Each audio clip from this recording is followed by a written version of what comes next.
Programme जवाब हमले के साथ मियां तारिक हाजिर खिदमत है। नाज़रीन इकराम, आज पाकिस्तान की जो सियासी तारीख में उसमें दो काम हुए हैं। एक तो ये कि स्पीकर कौमी असम्बली ने असम्बली में रूलिंग दी है कि वज़ीर आज़म को नाअहल करार नहीं दिया जा सकता और उनकी नाअहली का तो सवाल ही पैदा नहीं होता। और दूसरी तरफ अगर अपोजिशन का देखा जाए तो अपोजिशन में कायदे इस पर इख्तलाफ चौधरी निसार अली खान का ये कहना है कि वज़ीर आज़म के खिलाफ रेफरेंस ना भेजना जो है का फैसला वो बदतरीन मिसाल है और इस फैसले से जो होगा जमहूरियत को नुकसान पहुंचेगा।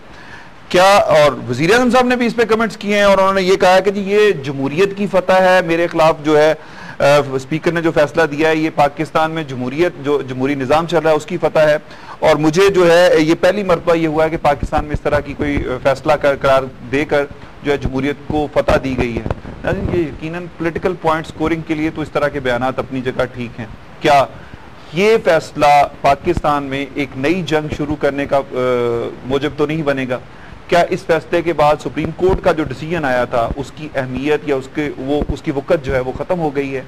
उसके बाद अब क्या होगा ये हमारे वो कानूनदान बताएंगे कि जो कानून के माहिर हैं कि इसमें क्या फैसला करना चाहिए। बट इस वक्त जो सूरत हाल है, पाकिस्तान का जो माशी हब है, पाकिस्तान की जो इस वक्त शहरग है, माशी शहरग है कराची, वो गुज़श्ता काफ़ी दिनों से जो है कोई 1-1.5 हफ्ते से खून में जो है रंगा हुआ है। इसमें मुख्तलिफ लोग दिनों में बहुत सारे लोग मारे गए हैं। जो बेगुनाह मारे गए हैं उनमें खुसूसन जो है उस वक्त ज़्यादा शिद्दत इजाफा हो गया है, इजाफा हुआ इसमें शिद्दत आई है इन वाक़यात में कि जब कराची में महाजर सूबे के लिए वॉल चॉकिंग हुई, फिर उसके बाद महाजर सूबे के लिए प्रेस कॉन्फ्रेंसेज हुई और फिर महाजर सूबा तहरीक ने शहर में 2-4 रैलियां निकाल कर शहर में इस तरह का एक माहौल जो पैदा किया जिससे कशीदगी जो है वो अपनी इंतहा को पहुंच गई। उसके बाद अब क्या होगा?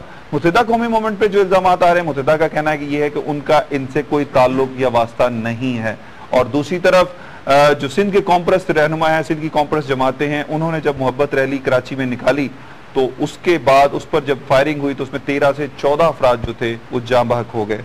ये खून महाजर सूबा तहरीक क्या रंग लाएगी? क्या पाकिस्तान में नए सूबों की ज़रूरत है? इस वक्त पाकिस्तान सूबों का मुतहम्मल हो सकता है या इसमें कोई बैरूनी अनासर इस वक्त सूबों के हवाले से जो पेशरफ्त हो रही है, सूबों के हवाले से जो हंगामा आराई शुरू हो गई है, सूबों के हवाले से जो इस वक्त पाकिस्तान में रिफ्ट्स पैदा किए जा रहे हैं, क्या इसमें कोई बैरूनी अनासर इन्वॉल्व है? ये सारी चीज़ें इस पर आज बात करेंगे। मेरे साथ मौजूद हैं डॉक्टर सफदर अब्बासी साहब, सीनियर रहनुमा पाकिस्तान पीपल्स पार्टी के साबिक सेनेटर हैं, तो मेरे साथ मौजूद हैं।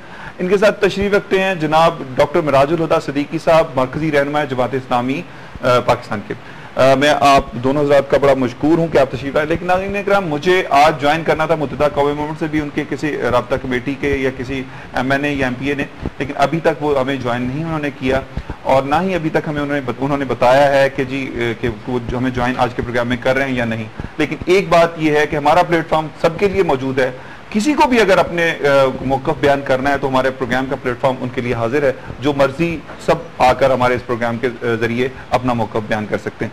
डॉक्टर साहब, मैं सबसे पहले आपसे पूछूंगा, सूबों के हवाले से भी पूछते हैं, लेकिन एक बहुत मुख्तलिफ सी बात पूछना हूँ। आज का जो एक फैसला है स्पीकर कौमी असम्बली का, उस फैसले पर आपके कमेंट्स क्या होंगे, जरा मुख्तसर बताइए। देखिए, बुनियादी तौर पे 2-3 बहसें चल रही थी वज़ीर आज़म साहब के जो के खिलाफ ये सुप्रीम कोर्ट का फैसला आया। चूँकि अंदर सुप्रीम कोर्ट के फैसले में कोई डिस्क्वालिफिकेशन का सच जिक्र नहीं था, तो 2-3 बहस चल रही थी। एक तो ये थी कि क्या 1 माह जो है वो शॉर्ट ऑर्डर से शुरू होता है या जब डिटेल ऑर्डर आएगा उससे शुरू होगा। दूसरा जो है बहस ये थी जी कि क्या स्पीकर साहबा ये कॉम्पिटेंस रखती हैं कि जी वो कोई ऐसा फैसला दें जिससे कि ये नाअहली रुक जाए। तो मैं समझता हूँ कि इन दोनों के अंदर एक बात तय हो गई कि यकीनन वो लोग जो इस बात के हामी थे कि जी 1 माह जो है शुरू हो जाता है, 30 दिन शुरू हो जाते हैं जिस दिन शॉर्ट ऑर्डर आया था, गालिबन आज स्पीकर साहबा ने उसी चीज को प्रीएम्प्ट करने के लिए कि इलेक्शन कमीशन इस मामले को उठा न ले, उन्होंने ये आज वज़ीर आज़म के पास 2 दिन बचे हैं अपनी अपील भी दायर करने के लिए। उस पर जो है ना मैं थोड़ा सा मैं समझता हूँ कि क्योंकि उनकी जो वकील एजाज साहब नहायत ही कॉम्पिटेंट अपनी जगह शख्स हैं और मुझे उसके बारे में नहीं पता कि जी क्या वो अपील कर सकते हैं अभी दायर करेंगे या उसके ठीक को डॉक्टर क्या कमेंट्स हैं होंगे आपके आज के इस फैसले पर? जी, मैं ये समझता हूँ कि पाकिस्तान के आइन के मुताबिक पाकिस्तान के आइन की तशरीह करना पाकिस्तान के सुप्रीम कोर्ट का काम है और सुप्रीम कोर्ट ने जो ऑर्डर पाकिस्तान के वजीर आजम के बारे में पास किया है वो उसके बाद नाअहल हो चुके हैं, और ये जिम्मेदारी पाकिस्तान की कौमी असम्बली की स्पीकर की थी कि वो उसी आइन और कानून के मुताबिक समरी को भेज दे इलेक्शन कमीशन की जानिब। लेकिन स्पीकर के सामने दो किरदार थे। एक किरदार ये था कि वो जुर्रत के साथ कोई फैसला करें जो पाकिस्तान के अंदर तमाम हलकों में काबिल कबूल हो, और दूसरा किरदार ये था कि वो अपनी पोजीशन और अपनी सीट बचाने के लिए कहीं डॉक्टर बाबर आवान ना बन जाएं। इसलिए मैं ये समझता हूं कि उन्होंने अपनी सीट बचाई है, उन्होंने उस पार्टी से किसी हद तक वफादारी का सबूत दिया है, लेकिन वतन अजीज से वफादारी और आइन और कानून से वफादारी जिसका हलफ उन्होंने उठाया है उसकी पासदारी वो नहीं कर सकते। नाज़रीन किराम, मैं चाहूंगा कि अब चूंकि हम असल मौजू की तरफ आए उससे पहले मैं सबसे पहले आपको एक फुटेज दिखाता हूं। गुज़श्ता दिनों जब हमारे प्रोग्राम में डॉक्टर सलीम हैदर जो महाजर सूबा तहरीक के चेयरमैन भी हैं, कायद भी हैं, वो हमारे प्रोग्राम में आए तो उन्होंने क्या कहा, आइए देखते हैं डॉक्टर सलीम हैदर साहब ने क्या कहा। ये सूबे इसलिए जरूरी हैं कि ताकि छोटे सूबे होंगे, मैनेजेबल होंगे। और जहां तक आपका ये सवाल है कि जी वो जो वो लसानी हो या एडमिनिस्ट्रेशन, देखिए सूबा होता तो एडमिनिस्ट्रेशन के लिए सही, लेकिन पाकिस्तान में एक जब रिवाज चली पड़ा है कि जी सूबा सरहद था उसको आपने पख्तूनख्वा कर दिया। भाई क्यों कर दिया? आपने वहां पर जो है पंजाब है, जब तकसीम हुआ तो उसके बाद से पंजाब, उसके अंदर पंजाबी के नाम पे आज आप प्राइम मिनिस्टर हाउस में बैठ के आप कहते हो कि वो मैं सराइकी सूबा बनाऊंगा। तो आप आखिर शनाख्त की तो बात है ना। तो अगर उस हवाले से अगर सिंध के अंदर जो महाजिर आबादी है वो ये चाहती है कि जहां पर वो अक्सरियत में रहती है उसको एक सूबाई स्टेटस मिले और उसकी शनाख्त जो है वो उनकी अपनी कौमी शनाख्त के हवाले से हो, तो इसके अंदर एतराज कह दे कि हम खुदा न करे पाकिस्तान के फेडरेशन को नुकसान पहुंचाने की बात नहीं कर रहे। पाकिस्तान के फेडरेशन को हम पाकिस्तान के फेडरेशन में रहते हुए सिंध में भी सूबे की बात कर रहे हैं। और आज मेरे साथ प्रेस कॉन्फ्रेंस में सूबे बलोचिस्तान के पश्तून इलाकों के लोग साथ बैठे थे, वहां पश्तून सूबे का मुतालबा एक तवील। ये थे डॉक्टर सलीम हैदर साहब जिनका मौकफ आपने सुना। लेकिन ऐसे में ही जब अयाज लतीफ प्लेजो साहब जो हैं वो महाजर सूबे के खिलाफ जो उनका बयान आता है वो क्या कहते हैं, आइए वो देख लें। इक़्तिदारी पार्टियां हैं, खुसूसन आजकल जो पीपल्स पार्टी है उसकी एक ख्वाहिश है कि सिंध के लोगों पर हर हफ्ते, हर महीने, हर साल एक नई आफत बरसती रहे ताकि वो उसमें उलझे रहें और वो बिजा तीर बिजा करते रहें। आप देखें गुज़िश्ता 4 साल में सिंध के साथ क्या हुआ है। सिंध के 3 करोड़ लोगों को 2010 में डुबो दिया गया। सिंध के 1.5 करोड़ लोगों को 2011 में डुबोया। उनको कहा गया कि आपको घर देंगे, आपको रोजगार देंगे, 5 लाख रुपए देंगे, कुछ नहीं हुआ। सिंध को कहा गया आपको एनएफसी में हिस्सा मिलेगा, आप 70% कंट्रीब्यूट कर रहे हैं, हिस्सा नहीं मिला। एमक्यूएम और पीपल्स पार्टी मिलकर कर रही है। सिटी पुलिस के नाम पे, सिटी गवर्नमेंट के नाम पे पहले रात को दीवारों पे सफेद पेंट किया जाता है और वहां छोटे अल्फाज में लिख दिया जाता है कि पार्किंग मना है। वजह यह कि दीवारें साफ हो जाएं।